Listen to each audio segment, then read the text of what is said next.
हाय दोस्तों, मैं हूं आपका अपना डॉक्टर नवनीत कल्ला। इस बार का फाइब्रोस्कैन कैंप लगेगा और साथ में यूएसीआर कैंप, किडनी चेकअप कैंप 18 अप्रैल को। रजिस्ट्रेशन के लिए मेरे नंबर पे 9810416762 पे व्हाट्सअप कर दे। और आज का टॉपिक बहुत बहुत इंपॉर्टेंट है।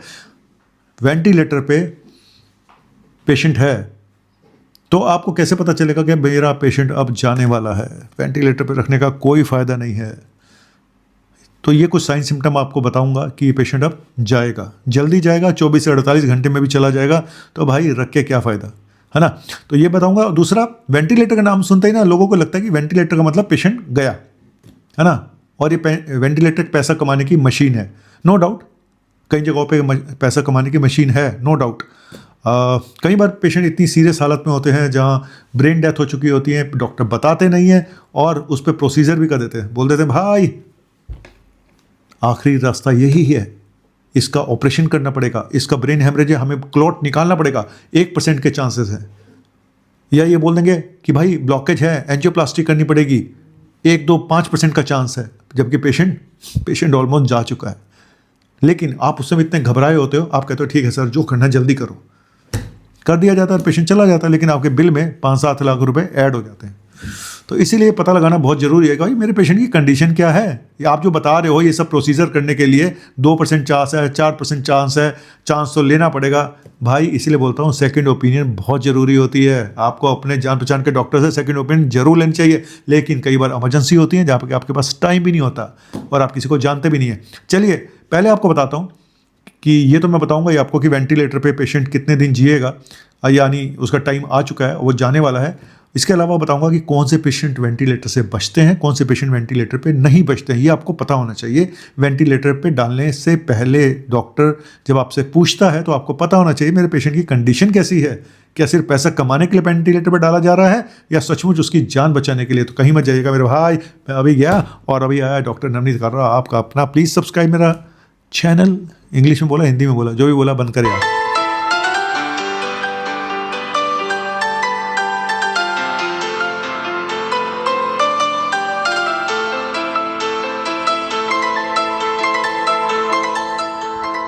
दोस्तों ऐसा है कि वेंटिलेटर पे पहले बता दूं कि वेंटिलेटर एक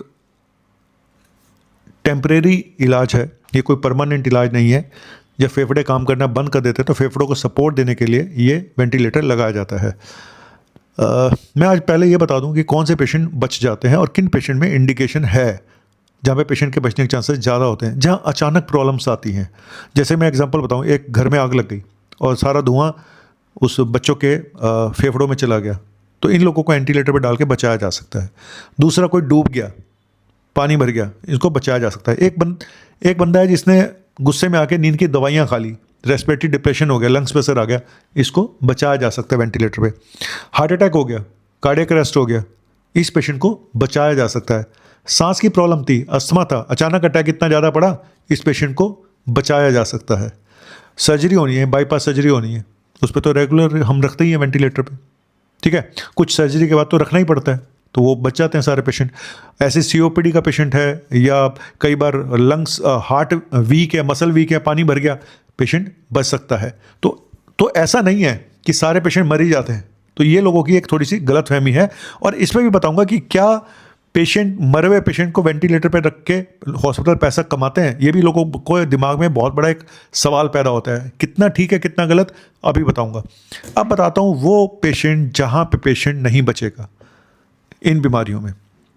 एक पेशेंट है जिसको कैंसर है, टर्मिनल इलनेस है, जाना ही है, कैंसर फैल चुका है। क्या करोगे वेंटिलेटर पर डाल के जब पेशेंट ने जाना ही है तो, है ना? लेकिन कई बार पेशेंट, आप बड़े इमोशनल होते क्योंकि पेशेंट बहुत यंग है, बच्चा है, भाई है, नहीं देख सकते। कहते हैं ना, देख सकता हूँ मैं कुछ भी होते हुए, नहीं मैं नहीं देख सकता तुझे रोते हुए। जी हाँ, नहीं देखा जाता। कई बार इमोशनल हो जाता है इंसान, लेकिन फिर पैसा इतना फूक जाता है कि भाई घर भी बिक जाता है और बंदा भी चला जाता है। तो आपको सोचना होगा कि भाई जो सत्य है वो सत्य है। पहली चीज़, अगर कैंसर है, टर्मिनल इलनेस है, न्यूरोलॉजिकल इलनेस है, पार्किंसन है, कोई टर्मिनल स्टेज में है, कोई फ़ायदा नहीं है। मल्टी ऑर्गन फेलियर हो चुका है, पेशेंट को सेप्टिक शॉक हुआ, ठीक है, तो सेप्टिक शॉक में पेशेंट बच भी जाते हैं। लेकिन अगर मल्टी ऑर्गन फेलियर हो गया है, लीवर भी जा चुका है, किडनी भी जा चुकी है, सब ऑर्गन पे असर आ चुका है ना, तो भाई ऑक्सीजन भी कम हो रही है, लंग्स पर भी असर आ गया, तो कोई फ़ायदा नहीं है ऐसे पेशेंट में, और बीपी भी डाउन हो रहा है, ठीक है, बीपी भी लो चल रहा है, तो ये पेशेंट नहीं बचेगा। तीसरा, ब्रेन डेथ हो चुकी है, ब्रेन तो काम ही नहीं कर रहा है, तो इस पेशेंट को वेंटिलेटर पे रख के क्या करोगे? सिर्फ एक कंडीशन है जहाँ पे वेंटिलेटर पे रखा जाता है ब्रेन डेथ पेशेंट को, अगर किसी को अपना ऑर्गन देना है, दान करना है, डोनेट करना है, आंखें दान देनी है, या अपना हार्ट भी देना है, कुछ भी देना हो, किडनी देनी है, उन पेशेंट को वेंटिलेटर पे रखा जाता है ब्रेन डेथ होने के बाद भी। और ब्रेन डेथ का पता होना चाहिए आपको कि ब्रेन डेथ हो चुकी है नहीं हुई, है ना।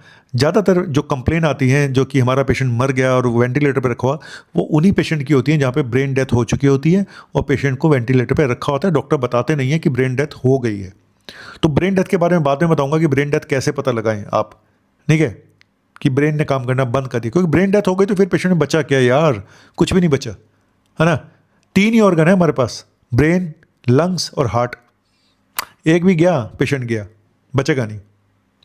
तो ब्रेन डेथ होगी तो ऐसे पेशेंट को भी, और पेशेंट की एज 90 साल से ऊपर है, तो ऐसे पेशेंट को भी वेंटिलेटर पे रखने का फ़ायदा नहीं होगा मेरे भाई, अनटिल कोई दारा सिंह हो तो बात अलग है, हालांकि दारा सिंह भी चले गए।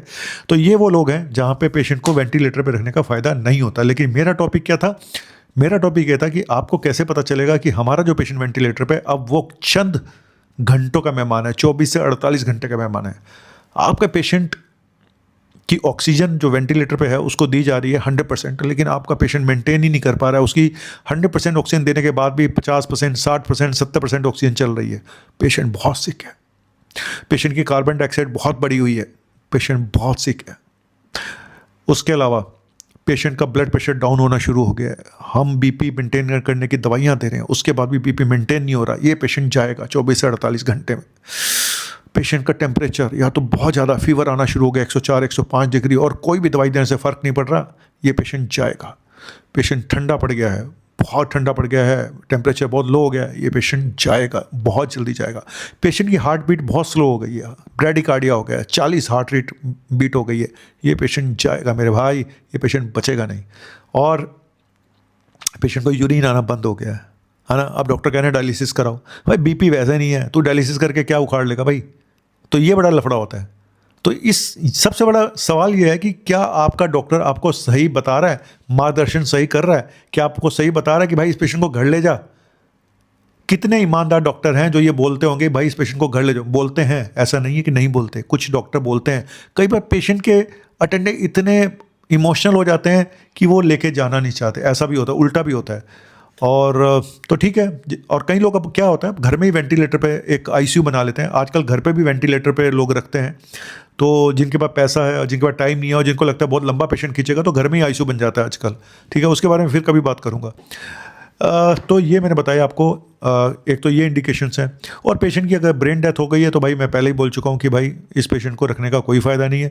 तो अगर पेशेंट का ब्लड प्रेशर पेशेंट लो हो गया है, हार्ट रेट लो हो गया है, फीवर बहुत ज़्यादा बढ़ गया है, या बॉडी ठंडी हो गई है, यूरिन आना बंद हो गया है, ऑक्सीजन 60-50% पे चल रही है 100% ऑक्सीजन देने के बाद भी, और पेशेंट वेंटिलेटर पे है, तो ये सारे सिम्टम ये बता रहे हैं, साइन बता रहे हैं कि पेशेंट आने वाले 24 से 48 घंटे में जा सकता है भाई। तो इस पेशेंट को वहाँ पे रखना क्या ठीक है? अगर आपके पास पैसा बहुत है तो रखो, घर लेके जाकर तो आप कहोगे केयर कौन करेगा वहाँ। और अगर आपके पास पैसा नहीं है, आप प्राइवेट में एडमिट हो, भाई दिल पे पत्थर रखो और ले जाओ।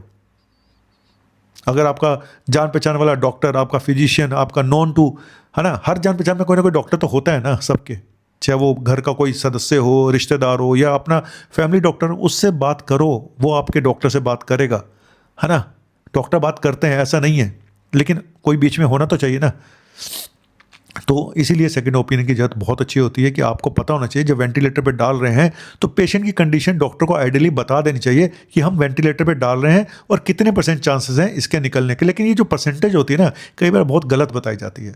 जैसे पेशेंट को वेंटिलेटर पर डाल दिया, सीरियस था, अचानक डाल दिया, और या कई बार हॉस्पिटल में रूम में एडमिट था, अचानक सीरियस हो गया, फटाफट डालना पड़ गया। ठीक है, मानता हूँ सीरियस पेशेंट हो जाते हैं कई बार, लेकिन पेशेंट का आपको पता चल गया, डॉक्टर को पता चल गया कि बचेगा नहीं, 2-4% उम्मीद है, सिरा ही बचेगा नहीं, लेकिन उस टाइम पे ये बोल दिया जाता है कि पेशेंट की एंजियोप्लास्टी करनी पड़ेगी, स्टंट डालना पड़ेगा हार्ट में।